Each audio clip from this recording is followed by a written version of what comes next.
Si tu écoutes encore les conseils de ceux qui font du Airbnb, eh bien tu fais exactement comme tout le monde et donc tu obtiens exactement les mêmes résultats. Sauf que pendant ce temps-là, eh bien il y a des chiffres très précis qui montrent que le monde de l'hébergement touristique a déjà changé. Et si tu connais ces résultats, eh bien, tu vas prendre une énorme avance sur la concurrence. Donc aujourd'hui, je suis trop content de pouvoir faire cette vidéo. J'avais vraiment hâte de partager ça avec vous parce qu'aujourd'hui, je vais vous partager des chiffres et je parie que 100% des gens qui vont voir cette vidéo ne connaissaient pas une partie au moins de ces données-là, de ces statistiques-là, et vous allez forcément tous et toutes repartir avec des données supplémentaires qui vont transformer littéralement votre manière de gérer vos hébergements touristiques. Le problème aujourd'hui, c'est que la majorité des hôtes suivent des conseils qui sont génériques, copient ce que font les autres ou adoptent des stratégies qui datent. Et en fait, ils jouent avec des règles qui n'existent même plus actuellement. Donc aujourd'hui, dans cette vidéo, je vais vous parler du nouveau parcours voyageur 2026, notamment dans le monde de l'hôtellerie, mais ce que je vais vous partager est complètement applicable à notre activité de location courte durée. Donc dans cette vidéo, je vais te montrer ce que ces chiffres veulent concrètement dire, pourquoi ils sont à contre-courant complètement de ce qu'on peut entendre ou lire, et surtout comment les appliquer concrètement à ton système pour prendre un avantage réel sur ton marché. Allez, c'est parti, on commence tout de suite. Donc aujourd'hui, il faut bien comprendre qu'on observe 3 bouleversements majeurs qui redéfinissent complètement la manière de réserver. Premièrement, la domination des plateformes.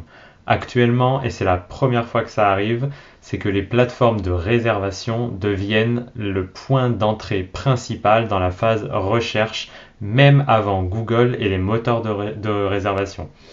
Le deuxième bouleversement qu'on observe, c'est le boom du premium et du luxe, puisqu'aujourd'hui 58%, retenez bien ce chiffre, 58% des voyageurs interrogés sont prêts à réserver une chambre premium supérieure à celle plus standard, ou à aller vers des offres carrément qui vont être portées sur du luxe.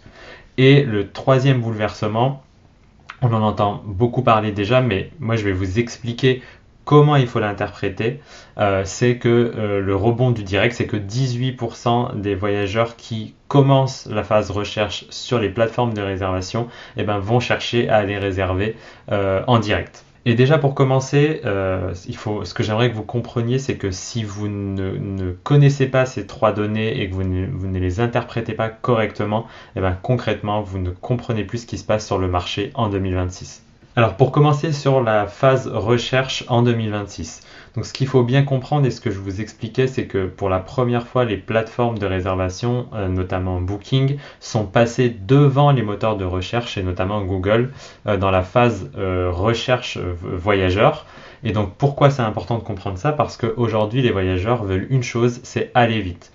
Avant, les voyageurs allaient typiquement sur Google, cherchaient la localisation et le type de logement qu'ils voulaient, et ils passaient beaucoup de temps à ouvrir plein d'onglets différents, à comparer, à chercher le meilleur rapport qualité-prix, etc.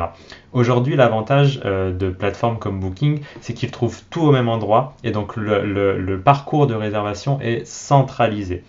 Et c'est important de comprendre ça parce qu'on entend beaucoup que il faut se détacher complètement des plateformes, que Booking on peut complètement l'abandonner parce que c'est trop technique, trop compliqué, on n'en a pas besoin. Et en fait, quand on entend ça, c'est complètement à côté de la plaque de ce qu'on peut observer, ce qui se passe sur le marché dans le parcours voyageur. Et on le voit très bien ici, 26% des personnes interrogées contre 21% vont directement maintenant sur des plateformes comme Booking pour démarrer leur phase recherche de réservation. Donc ce qu'il faut bien comprendre, c'est que Booking, maintenant, ce n'est plus un simple canal de réservation, mais c'est devenu un véritable moteur de recherche. Et donc ça va être d'autant plus important de travailler son marketing d'annonce, puisque en fait, ce qu'il résulte de tout ça, c'est qu'aujourd'hui, votre annonce, c'est devenu une véritable page de vente. Donc on assiste vraiment à une mutation, une transformation du comportement voyageur, même s'il ne faut pas perdre de vue que les moteurs de recherche, dont Google, restent très importants, ne serait-ce que par habitude, et donc il faut quand même continuer à travailler son référencement, sa stratégie de marque, etc. Et on notera aussi dans cette étude en fait le bouche à oreille, qui représente quand même 14% des personnes interrogées, et donc c'est là que les réseaux sociaux peuvent jouer leur rôle parce qu'ils vont servir de repérage dans la phase vraiment initiale du parcours de recherche. Par exemple, les réseaux sociaux peuvent servir à trouver une idée de séjour, une idée de week-end, avant même que le voyageur ne pense à chercher son hébergement. Mais attention, dire ça et en rester là, ce serait beaucoup trop simple, vous vous en doutez, parce qu'en fait, ça dépend du marché auquel on s'adresse. Si on regarde les chiffres concrètement, vous voyez que par exemple, les voyageurs d'Indonésie représentent une part non négociable des voyageurs qui vont se rendre directement sur les plateformes de réservation avant même les moteurs de recherche type Google. Alors qu'à l'inverse, les Australiens font plutôt le contraire et un tiers d'entre eux vont plutôt aller sur les moteurs de recherche avant d'aller sur booking.com. Et le point de bascule, en fait, il se situe sur nos propres marchés européens et sur le marché nord-américain qui sont déjà en transition en fait vers les écosystèmes tout intégrés. Comme encore une fois Booking, parce que Booking c'est ce qui travaille vraiment, c'est cette vision écosystème tout intégré, puisque aujourd'hui sur Booking on peut réserver des hébergements, des vols, des voitures, des services, etc. Donc encore une fois, non, il n'y a pas une seule stratégie, il y a des stratégies adaptées selon votre cible et le marché sur lequel vous êtes et à qui vous vous adressez. Et c'est exactement là que la plupart des hébergeurs se plantent, c'est qu'ils appliquent une seule stratégie, une stratégie unique à l'ensemble des marchés. Parlons maintenant IA, et je sais que c'est un vrai sujet dont on parle beaucoup en ce moment, on lit et on voit passer beaucoup de choses sur le développement de l'IA, il y a beaucoup de plateformes de réservation qui se mettent à l'IA aussi, on parle de voyageurs qui recherchent leur séjour directement sur ChatGPT par exemple, et là, énorme lecture du marché, parce qu'en fait la plupart des gens pensent que les voyageurs se servent de l'IA pour planifier leur voyage, alors que pas du tout. Alors là, je suis sûr que derrière votre écran, vous êtes hyper surpris par ce que je viens d'expliquer, et c'est pourtant ce qui ressort de notre étude. Regardez, 44% des voyageurs interrogés utilisent l'IA pour surveiller les prix, 39% pour détecter les fraudes et 35% pour le suivi des dépenses.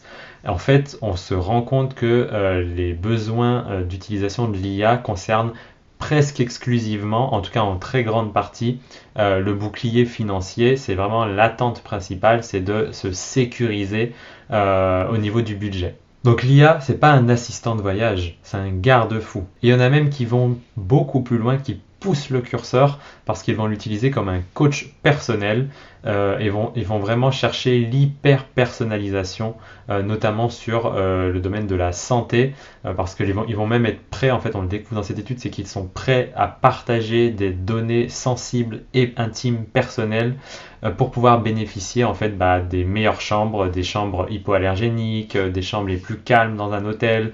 Donc c'est vraiment une partie des voyageurs qui sont vraiment prêts à s'exposer pour obtenir en fait, le meilleur hébergement possible. Et bien sûr, comme je vous l'ai dit tout à l'heure, c'est qu'en fait l'IA ne s'utilise pas de la même manière partout dans le monde. Quand vous voyez qu'en Indonésie, ça fait presque l'unanimité, c'est que tout le monde vraiment utilise l'IA de manière quotidienne et comme un réflexe en fait, dès lors qu'il faut planifier un séjour. En Thaïlande, pareil, alors qu'au Canada, on reste quand même sur une majorité, mais une majorité plutôt relative. Et donc en fait, il faut comprendre que ce qui marche dans un pays peut complètement rebuter d'autres voyageurs. Et j'aime bien cette phrase-là, l'ultra-personnalisation qui ravit un voyageur à Jakarta semblera intrusive à ton roto. Il faut bien garder à l'esprit qu'on ne peut pas s'adresser de la même manière et on ne peut pas mettre en place les mêmes stratégies pour tous les publics. Et ça marche aussi pour l'âge, puisqu'en fait on se rend compte que évidemment la génération Z en fait, utilise l'IA au quotidien, alors que des cibles, des segments voyageurs plus âgés vont peut-être avoir plus de réticence sur l'utilisation de ces outils. Et là, vous allez avoir sans doute un réflexe, c'est de se dire, bon bah go, je vise la génération Z. Oui, mais attention, parce qu'il faut garder à l'esprit que la génération Z n'a pas forcément le même pouvoir d'achat que des segments plus âgés. Et donc tout ça, ça se réfléchit en fonction du type de logement que vous proposez, du standing, de votre secteur. Donc encore une fois, il faut analyser avant de mettre en place des stratégies. Et c'est pas encore fini, parce que je vous ai gardé des petites statistiques qui vont certainement changer votre vision, et notamment en ce qui concerne les prix. Regardez, actuellement il y a un déséquilibre entre ce qui est proposé dans le monde de l'hôtellerie et ce qui est vraiment demandé en réalité par les voyageurs. Si on observe le type de chambre qui est proposé, aujourd'hui dans un hôtel traditionnel, on a environ 70% du total des chambres qui sont proposées qui sont des chambres standards contre 30% qui sont des chambres premium. Alors que on découvre que 58% des voyageurs qui ont été interrogés, en fait, ils optent plutôt pour des chambres supérieures ou de luxe. Et on a gagné près de 4 points en seulement un an, ce qui est énorme. Est-ce que tu vois le problème ? Tu vends du standard alors que le marché veut du premium. Et souvent on compense comment ? En baissant les prix. Alors que le problème ici, c'est pas le prix, c'est clairement le positionnement. Donc j'annonce officiellement que la catégorie de chambre, et j'ai même envie de dire la catégorie de logement, est désormais aussi décisive que l'emplacement. Donc concrètement, après avoir vu cette vidéo, qu'est-ce qu'on peut faire comme action ? Qu'est-ce qu'on peut mettre en place comme action pour réduire ce déséquilibre ? Déjà, ça va être de renommer et de revaloriser les chambres que vous proposez, ou en tout cas le type d'hébergement que vous proposez si vous êtes sur du multi-lot. Pensez que les noms c'est très important parce qu'ils évoquent, mais c'est aussi la manière dont vous valorisez vos offres. Vous pouvez détailler bien sûr les attributs qui sont premium sur vos types de chambres, en quoi elles se différencient aussi. Vous pouvez le montrer visuellement via les photos. Pourquoi une chambre premium serait plus intéressante en termes de rapport qualité-prix qu'une chambre standard. Tout ça, il faut le mettre en avant puisque c'est vraiment ce qu'attendent et ce que recherchent les voyageurs aujourd'hui. Et si vous m'avez bien écouté et bien suivi, en fait, vous avez tout simplement deviné qu'il y a là un levier énorme. C'est l'upsell. Ça fait partie de la premiumisation dont on parlait juste avant et elle est d'autant plus forte sur les marchés asiatiques. Mais attention, les gens sont prêts à payer plus, mais pas pour n'importe quoi. Il y a globalement 3 piliers sur lesquels on peut proposer de l'upsell aujourd'hui. Sur le confort, sur la flexibilité et sur l'expérience. Donc moi je vous recommande de travailler vos offres sous forme de pack et d'aller vraiment comprendre sur quel marché recherche quel type d'expérience, parce que vous pourrez plus facilement cibler et faire le tri en fait entre les upsells à proposer, parce que parfois on peut être perdu et on ne sait pas trop quoi proposer. Mais vraiment il y a là une manière en fait de maximiser votre panier moyen, et si vous voulez augmenter vos revenus, il faudra forcément en passer par là. Et toujours en parlant de prix, c'est qu'en fait on se rend compte que les gens ils sont pour la transparence et ils acceptent très facilement les prix dynamiques, puisque 65% trouvent normal d'avoir des prix plus élevés sur les périodes de forte affluence. Pourquoi c'est important de comprendre ça et de le savoir ? C'est parce qu'en fait on pense souvent que les gens font vraiment la guerre, la chasse au prix fort et la chasse au petit prix.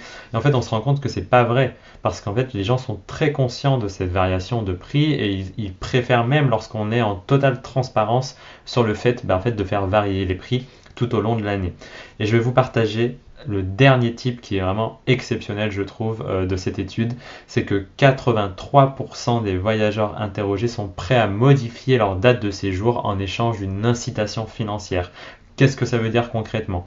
Concrètement, ça veut dire que si vous leur proposez une autre période moins chère, ou en tout cas avec une offre plus intéressante, un rapport qualité-prix plus intéressant, en fait les dates, c'est plus un critère numéro 1 pour eux, ils sont prêts dans la très grande majorité des cas à décaler leur séjour.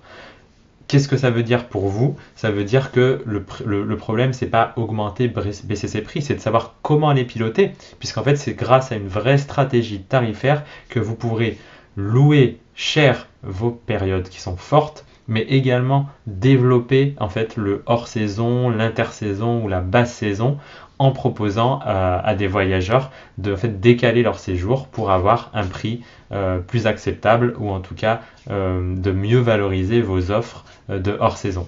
Donc en résumé, qu'est-ce que les voyageurs recherchent sur la tarification ? transparence, alternative, flexibilité, et c'est comme ça qu'on aura une meilleure conversion. Troisième élément très important, souvenez-vous, on avait 3 chiffres à retenir en début de vidéo, et bien c'est ce fameux 18%. 18% qui correspond à quoi? Il correspond aux utilisateurs qui sont prêts en fait à réserver en direct. Donc le parcours finalement il se fait plutôt en 2 temps, en tout cas pour une partie des voyageurs. On est sur une phase découverte, recherche qui va se faire en priorité aujourd'hui directement sur les plateformes de réservation. Mais attention, ça ne veut pas dire que les voyageurs vont réserver sur la plateforme. Parce qu'en fait, il y a quand même déjà presque un voyageur sur 5 aujourd'hui qui fait ce switch, c'est-à-dire qu'il cherche d'abord sur la plateforme, puis ensuite il a envie de réserver directement auprès de l'établissement.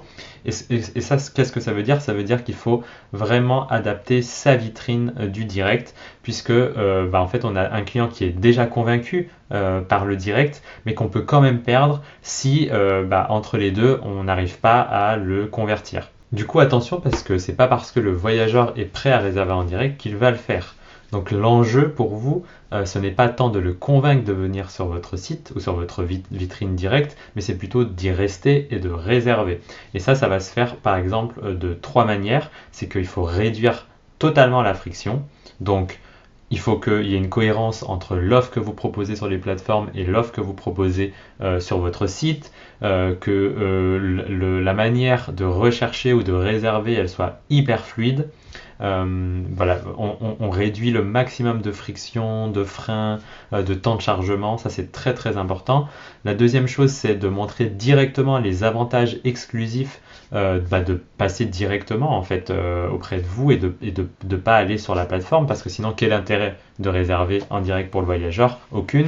Donc il faut vraiment afficher vos avantages, que ce soit un surclassement, des annulations, des services offerts, etc.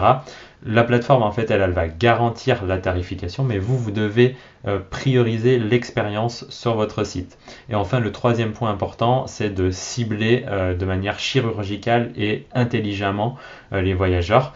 Par exemple, on l'a vu tout à l'heure que les voyageurs d'Australie et du Canada sont plus enclins en fait à faire le pas entre la plateforme et le direct. Donc n'hésitez pas, si vous faites des campagnes par exemple, à les cibler en priorité. Donc on oublie les sites jolis. Votre site il doit pas juste être beau, il doit faire réserver et convertir. Et donc ce que j'aimerais en fait vous dire pour conclure, on arrive bientôt à la conclusion, c'est qu'en fait tout ça mis bout à bout, ça forme un système, un écosystème stratégique. En fait, aujourd'hui, vous n'allez pas chercher à faire un peu d'Airbnb, un peu de Booking, allez, je fais ma fiche Google My Business. En fait, il faut vraiment réfléchir en système de commercialisation global.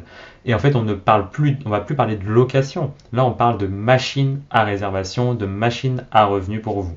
Et donc, il y a 4 grands piliers qu'on a vus dans cet écosystème stratégique 2026. Premièrement, c'est attirer lors de la phase découverte. Donc on optimise à fond sa vitrine sur les plateformes de réservation, puisque c'est ça qui va servir de moteur de recherche principal. Deuxième temps, la conversion. Donc on n'oublie pas qu'une partie des voyageurs font leur réservation en 2 temps. D'abord, ils vont vous rechercher, ils vont faire le tri, ils vont appliquer les filtres sur les plateformes de réservation.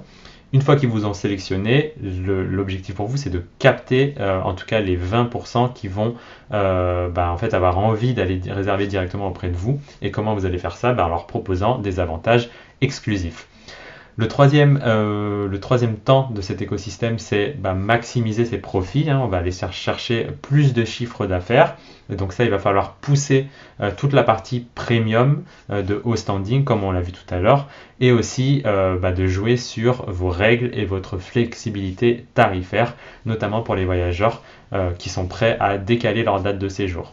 Et enfin, le dernier enjeu aujourd'hui, ce sera de fidéliser les voyageurs, donc de déployer des alertes de prix, bien travailler sa communication post-séjour, parce que l'idée, en fait, ça va être de personnaliser au maximum l'expérience pour que le voyageur il ait envie de revenir directement chez vous.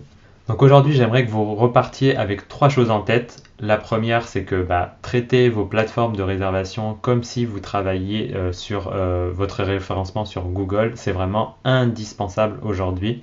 La deuxième chose, c'est que structurez votre offre, notamment si vous faites du multilo, structurez votre offre de chambre ou de logement ou d'hébergement pour vraiment différencier la partie standard, vos atouts premium et en fait proposer, mettez en avant toutes les options que vous allez proposer qui sont vraiment, qui vont aller chercher et générer plus de chiffre d'affaires puisque la demande elle est là.